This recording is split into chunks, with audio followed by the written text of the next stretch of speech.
Mas isso é com a Rosa agora, não sou eu mais. Tá certo? Eu já passei a bola. Afinal de contas, quem é a matemática aqui, não é ela, oficialmente? Sim. Sim. Pois é, mas não é bem o dia que o povo quer interpretar como o dia da invasão da Normandia. O dia D. Os batelões chegaram pelo mar. Mas na numerologia, o que você quis dizer? Que está como... Em numerologia, tem o dia ideal, o dia de graça, o dia marcante, o dia super feliz, o dia do aniversário, o dia da viragem, o dia D. Tem o dia D. Olha lá, o dia D está em itálico, para chamar a atenção. Para a pessoa, às vezes, é aquilo que ela está esperando. Mas para ela, às está vezes, vai ser. no sentido figurado aí, não... Não. Você olha bem o dia. O seu dia qual que é? Então, outra coisa, eu posso ter aquela dia mocinha D. encontra com o namorado. Qual é o dia mais feliz da semana para você? Isso é muito importante, esse dia mais feliz. Aí o namorado fala assim, é sábado. Por quê? É que a gente vai beber chopp no botequim. Valdo, mas o dia D aqui, ele está no sentido figurado. Não é o dia D lá da batalha, lá da Normandia. Não, é para mostrar que o dia existe decisivo. Um dia específico, um dia decisivo. D significa decisão. Entende? Aí no caso. Às vezes decidiu. Essa madrugada para mim, portanto, o dia de hoje para mim foi decisivo nesse trabalho que eu estava fazendo uma semana.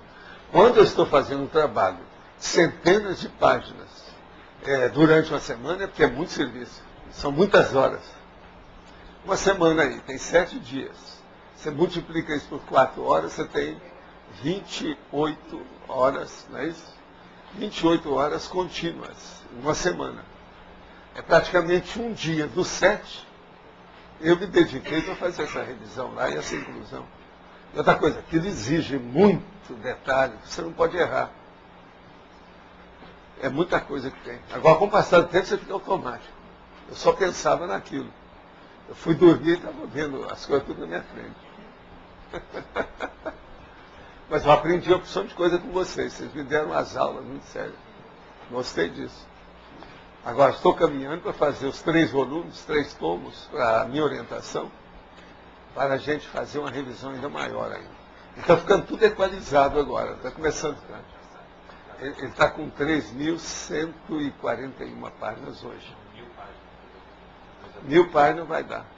Agora, precisa de saber, uma hora, eu vou pedir depois para a Cristiane, para ela ver nas enciclopédias, qual a média de página que eles estão colocando em cada tomo. Eu queria seguir isso, porque isso tem um padrão internacional. É inteligente, do ponto de vista. Pelo seguinte, eu não quero fazer os livros tão grossos igual a esse. Pode ser um pouco menos.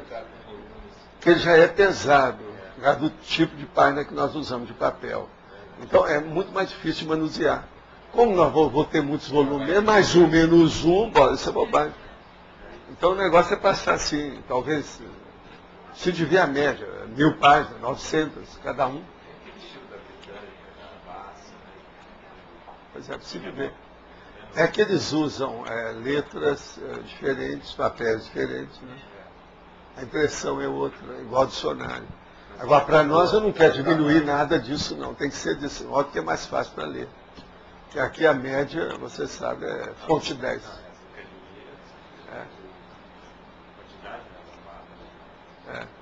Não, e é mais fácil você mexer com o livro. O calhamaço. Eu quero fazer um calhamaço magro, não um calhamaço gordo. Entende? Existe isso. Os calhamaços podem ser, né? Fininhos ou fortões. Depende do que é. Pode ir em frente, Eliel. Professor Valdo, eu queria fazer 2 perguntas. Uma delas é referente ao verbete antigo, passou ontem. Eu posso perguntar? Nós não, que alguém está cobrando qualquer coisa, não. É gratuito. Bom, eu elaborei um pouco melhor, né, a pergunta, eu acho que dessa vez vai ficar mais claro. Qual o mega trafar que leva uma consim a praticar o absentismo consciencial na proex grupal? Quase sempre é a remoção dela que mexeu no processo do orgulho, do egoísmo dela perante o grupo. Ela então se sente assim, ou menosprezada, ou não se sente bem naquilo, ela vai embora. É um problema de desavença com o grupelho. Quase sempre isso é egóico, é um processo de egão e umbigão. Tem que diminuir isso, aí a pessoa melhora. Obrigado. Tá claro? A segunda. Qual o atributo consciencial mais relevante para estabelecer o estado homeostático contínuo? Servimento. Você pode, você vai arranjar uma opção de coisa que você vai achar que não é.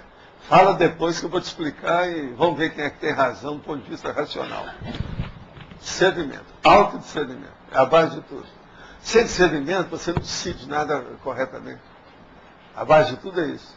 Agora, depende da vontade, depende da intenção, depende do nível, vamos dizer, de bagagem intelectual da pessoa. Uma pessoa com uma bagagem intelectual maior, entende?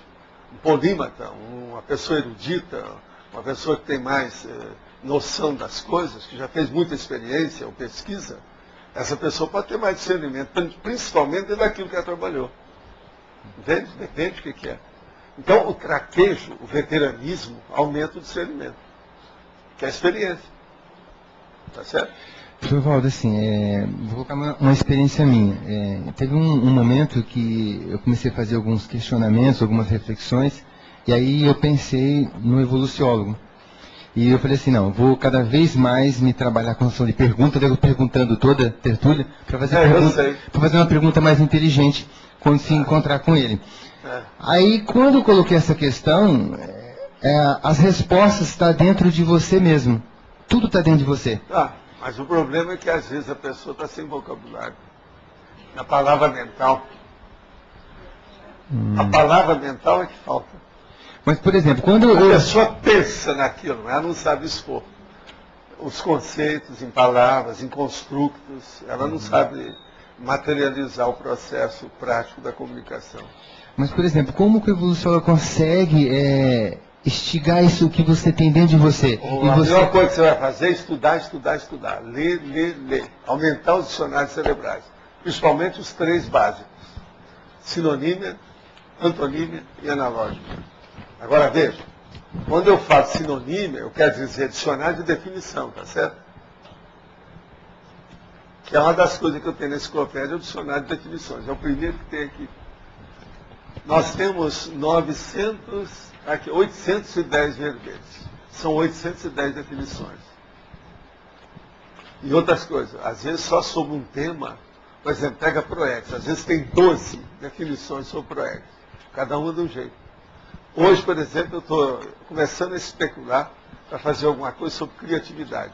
Desses 810, tem 4 sobre criatividade. Eu vou fazer o 5º.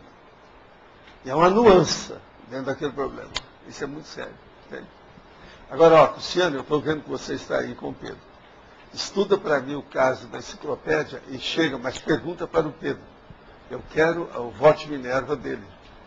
Quantas páginas divide seu ideal para a gente fazer com papel e esse tipo de impressão que nós usamos? Depende de vocês aí. Eu preciso de começar a estudar isso. Porque agora, por exemplo, não dá para imprimir com o material que eu tenho, para colocar mais, como que já existe, não dá para fazer 2 volumes mais. Porque o máximo é 1584 páginas. Isso já vai passar aí. Mais 20 páginas já passa. E eu tenho muito mais material para colocar lá. Professor Valdo, dentro dessa questão que o Eliel lhe perguntou, como que os setores de voluntariado de KDC podem ajudar a fazer essa profilaxia dessa pessoa que sai, desiste da ProEx, enfim. O problema é ver o nível de retomada de tarefa que ela tem. Se ela é uma mini dissidente, ou se aquilo é um surto que às vezes dá, que aquilo já é habitual dentro do temperamento dela. Então, às vezes, ela vai e volta. Daí, é preciso de ver como é que você vai atacar o processo do desequilíbrio, o transtorno que ela sofre. Ela tem um transtorno. Você agora diagnosticar isso, para depois ser tratado com calma. Cada caso é um caso. Isso varia muito, é infinito. Entende? E é preciso de ver idade, sexo, o que a pessoa faz, como é que está, principalmente, a vida econômico-financeira dela. Às vezes isso tudo influi. A parte básica, o embasamento da vida da pessoa, precisa examinar.